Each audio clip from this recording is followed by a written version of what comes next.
అందరికి నమస్కారం. నేను శిరీష. ప్రస్తుతం మనతో పాటు ఉన్నారు ప్రముఖ ఆధ్యాత్మికవేత్త, జ్యోతిష్య పండితులు బ్రహ్మశ్రీ చేబియ్యం కిరణ్ శర్మ గారు. గురుగారితో మాట్లాడదాం. నమస్కారం గురుగారు. అఖండ ఐశ్వర్యమస్తమ్మ. గురుగారు, విశేషంగా ఈ రోజులో చాలా మంది హనుమాన్ చాలీసా చదువుతూ ఉన్నారు. అసలు హనుమాన్ చాలీసా చదవాలంటే ఎలాంటి నియమాలు పాటించవచ్చు అంటారు? ఒక్కసారి తెలియజేయండి. ఒకటి ఏంటంటే, కఠోరమైన దీక్షలు అనేవి ఏం లేవు. హనుమాన్ చాలీసా పఠించడానికి కఠిన దీక్షలు ఏం లేవు. ఒకటి అంటే మద్యపానం, మాంసము, ఇవి ఎంత మనము పూర్తిగా మానేస్తేనే అంతటి ఫలితం ఉంటుంది. సో ఇది తిని చదవకూడదా అనేటువంటి కొంతమంది నాస్తిక ఆస్తిక యాశ్వేదవులు కొంతమంది ఉంటారు. సో అటువంటి వాళ్ళకి ఏంటంటే, నువ్వు ఎప్పుడైనా స్మరణ చేసుకోవచ్చు. ఇప్పుడు మనం ఏ సమయం ఉందైనా సరే, అంటే రాత్రిపూట కానీ పగటిపూట కానీ భగవన్నామస్మరణ ఎప్పుడైనా చేసుకోవచ్చు.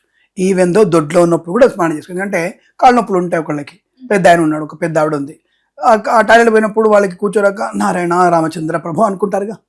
అంటే అక్కడ స్మరణ చేయొద్దని రూల్ ఏం లేదుగా. కాకపోతే ఆయా సందర్భంలో వాళ్ళ శరీరానికి తగ్గట్టుగా వాళ్ళ స్మరణ తప్ప, అయ్యో దొడ్లో ఉన్నాను వాళ్ళు స్మరణ చేసుకోరు.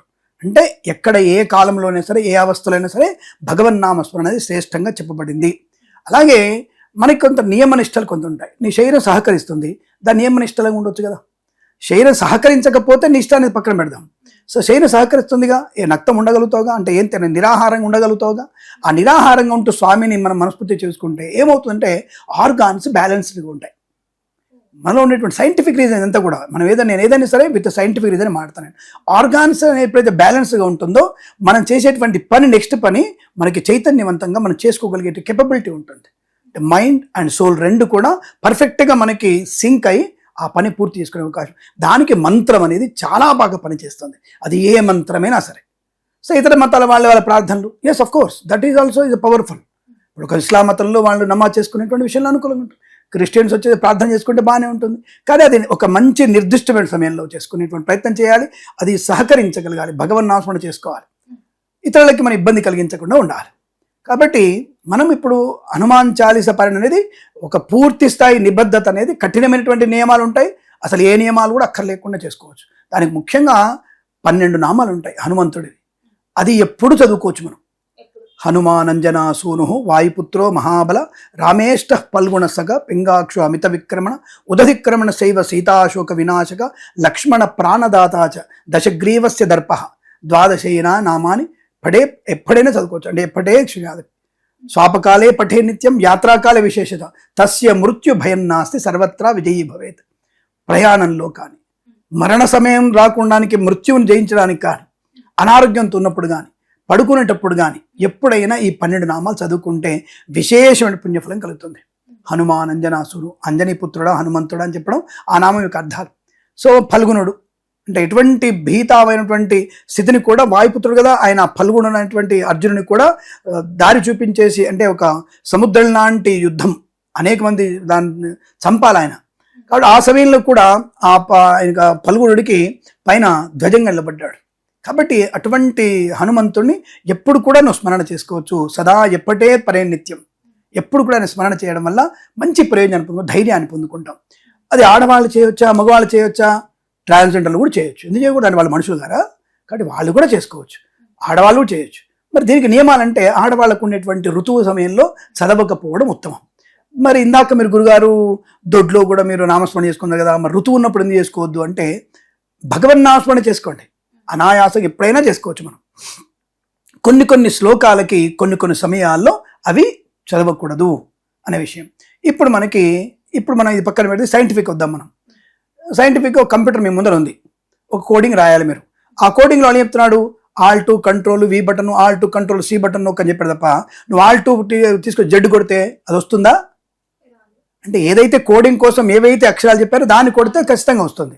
అలాగే ఏ సమయ సందర్భాల్లో ఎటువంటిది మనం పాటించాలనేది ఋతువులప్పుడు ఆడవాళ్ళు కూడా చేయకూడదు. దానివల్ల ప్రయోజనం ఉండదు, నిష్ప్రయోజనం అవుతుంది.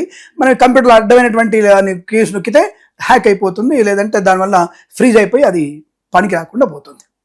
దానికోసం మళ్ళీ ఒక ఐటీ ఆయన రావాలి, మళ్ళీ హార్డ్వేర్ ఆయన రావాలి, వచ్చి వాళ్ళు సెట్ చేసుకోవాలి. కాబట్టి ఇటువంటి విషయాలను మనం ఎట్టి పరిస్థితుల్లో కూడా సమయ సందర్భానుసారంగా చేసుకునేటువంటి ప్రయత్నాన్ని చేస్తే చాలా మంచి ప్రయోజనాన్ని పొందుకునే అవకాశం ఉంటుంది. కాబట్టి హనుమాన్ చాలీసా అనేది ఒక ధైర్యాన్ని, ఒక స్థైర్యాన్ని, ఒక అద్భుతమైనటువంటి ప్రయోజనాన్ని పొందుకోగలిగేటువంటి ఒక మంచి అంటే ఒక రకమైనటువంటి పురాణాల కంటే కూడా ఒక అద్భుతమైనటువంటి ప్రయోజనాన్ని కలిగిస్తుందని చెప్పవచ్చు.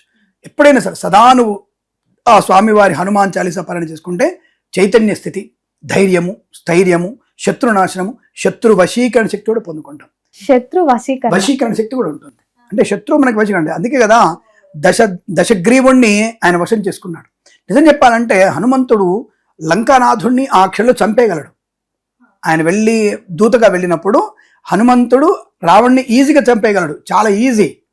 కానీ చంపలేదు. దూతగా వచ్చాను కాబట్టి బతికావురా నువ్వు కాదు, నీ సమస్త లంకా సామ్రాజ్యం నా తోకను కూడా ఏం పీకలేనటువంటి విషయాన్ని చెప్పే ఆ వాలానికి నిప్పు పెడితే మొత్తం లంకా దహనం చేసి వచ్చినాడు. లంకను దానం చేసిన వాడు దశగ్రీవుని చంపలేడమ్మా, ఆలోచించండి. కాబట్టి అక్కడ అటువంటి శత్రువుని వశీకరణ చేసుకున్నాడు.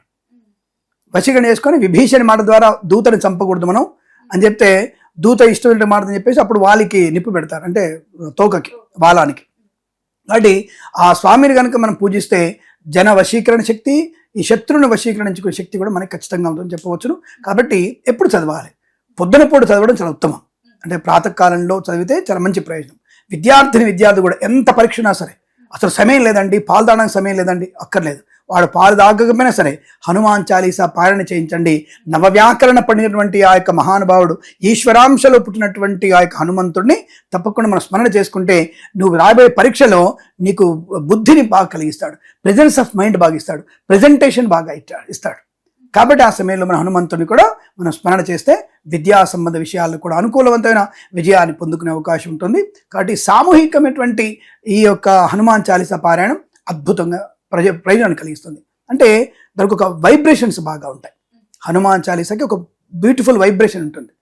ఎంత దూరం ఆ శబ్దం కనుక పోతుందో అంతటి వరకు ఆ యొక్క సువిశాలమైనటువంటి ఎంతవరకు వెళ్ళిందో శబ్దం, అక్కడి వరకు కూడా చాలా మంచి ఉత్సాహవంతమైనటువంటి పర్యావరణం ఏర్పడుతుందని చెప్పవచ్చు. గురుగారు, చాలా వరకు చదవడానికి కొంచెం కఠినంగా అనిపిస్తూ ఉంటుంది కదా, విన్నా కానీ మనకి ఫలితం దక్కుతుందంటారా? ఇదంతా అబద్ధం. కఠినంగా కనిపిస్తుంది అనేది అబద్ధం. కఠినమైనటువంటి చికెన్ మసాలాలు వేసుకొని తినట్లే, అనేకమైనటువంటి మాంసాలు మనం వండుకొని తినట్లా, కఠినమైనటువంటి పదార్థాలను కడుపులో పంపించట్లా, మధుపానాన్ని లోపల పంపించట్లా, అది మంచిది కాదు, రోగం వస్తుందని చెప్పేసినా సరే మనం పెగ్గు మీద పెగ్గు వేసుకుంటూ ముక్కలు తినుకుంటూ చేసినటువంటి తప్పుగా అనుకోవద్దు. అది శరీరానికి నచ్చకపోయినా, శరీరం తీసుకోకపోయినా కుక్కుతున్నామే, అది మాత్రం ఈజీ అయిపోయిందా? మరి ఇది నాలుకని తిప్పగలిగేటువంటి శక్తి నీకు ఉన్నప్పుడు పలకరాని అక్షరమే లేదు. సనాతన ధర్మాన్ని పాటించేవాడికి పలకరాని అక్షరం ఉండదు. కాబట్టి ఏ అక్షరమైన పలకల శక్తి ఉంటుంది. నాకు నోరు తిరగదు అనుకోవడం అసమర్థుడి యొక్క మాట. ఇప్పుడు కొంచెం చదువు రాని వాళ్ళు కూడా ఉంటారు, మరి వాళ్ళ పరిస్థితి ఏంటంటారు? చదువు రాని వాళ్ళంటే మాట్లాడలేరా? అంటే ఇప్పుడు వింటారు కదా గురుగారు. అదేంటారు, నేను రోజు వినడం వల్ల బ్రహ్మాండమైన యోగం వస్తుంది. అందుకే కదా వేదాలన్నీ కూడా స్మృతితో వచ్చినాయి, వినడం వల్లే వచ్చినాయి. వేదం ఎవరు రాసింది కదా, అవి స్మృతి పురాణాలు అవన్నీ కూడా. ఇప్పుడు ఎవరైనా దీక్షగా తీసుకుంటున్నారు ఈ మధ్య 11 రోజులు అని చెప్పి, అలా 11 రోజులు దీక్షగా తీసుకుంటే కఠినంగా మనం నాన్ వెజ్ తినకుండా ఉండడం ఇలాంటివి చేయాలా? ఖచ్చితంగా నాన్ వెజ్ తినకుండా ఉండడం కఠినమైనటువంటి మాట అనేది నేను ఆశ్చర్యంగా అనిపిస్తుంది నాకు. అంటే నియమాలు కఠినంగా ఉండదు తప్ప తినే పదార్థాలు కొంచెం కఠినంగా ఉండదు. అంటే నువ్వు నాన్ వెజ్ తినడం కోసమే కఠినం అనుకుంటే అది కరెక్ట్ కాదు.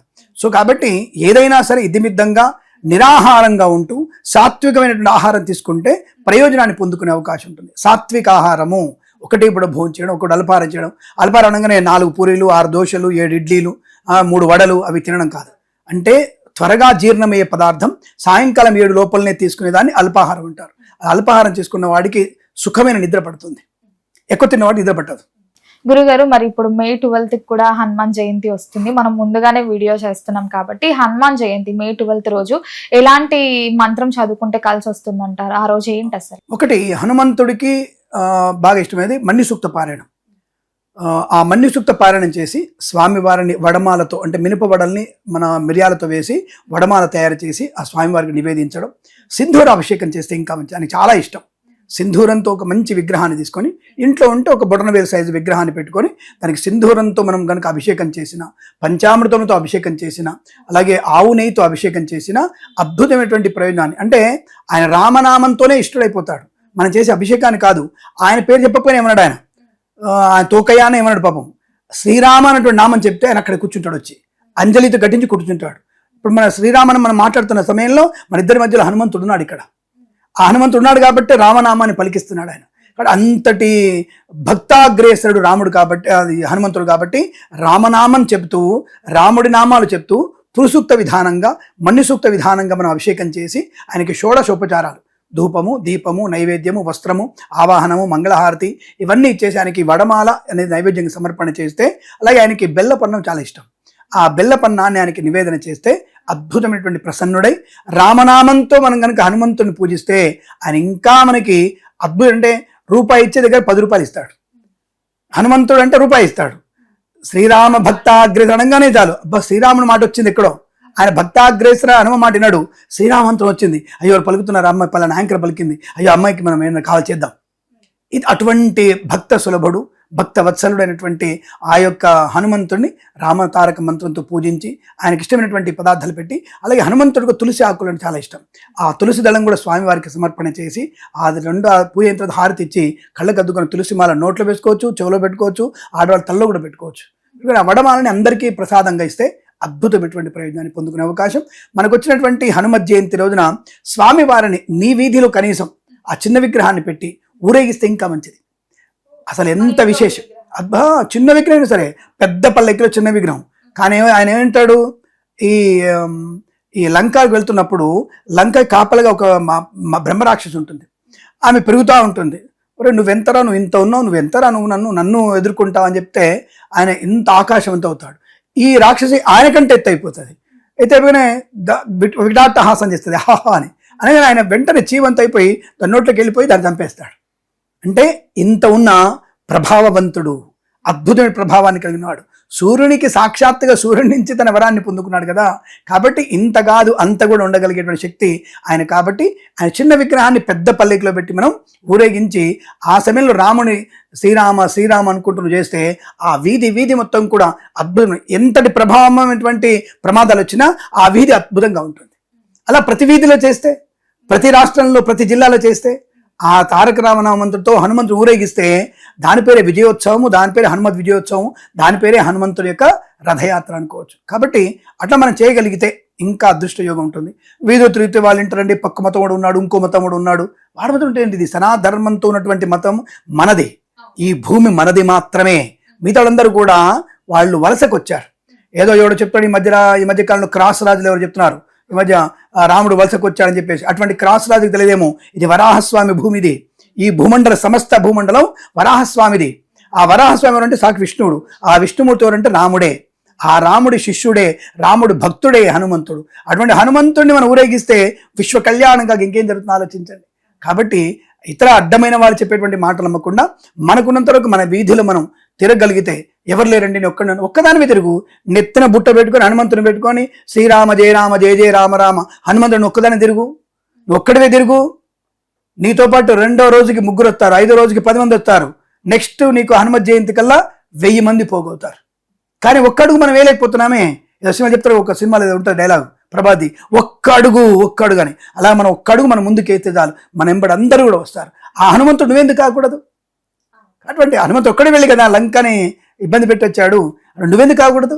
అటువంటి శక్తిని, ప్రయోజనాన్ని, జ్ఞానాన్ని, ధైర్యాన్ని ఇచ్చేవాడు హనుమంతుడు. కనుక మనం హనుమత్ మనకి జయంతి రోజున తప్పకుండా ఆ స్వామిని విధంగా పూజించి ఆయన కనుక మనం కోరిన కోరికలు కోరుకుంటే తప్పకుండా తీరుస్తాడు. ధర్మబద్ధమైన సుమ, అడ్డమైనవి తీర్చాడు ఆయన. గురుగారి మొత్తం మీద మాకు తెలియని ఎన్నో మంచి విషయాలు తెలియజేసినందుకు ధన్యవాదాలు. శుభమస్తు.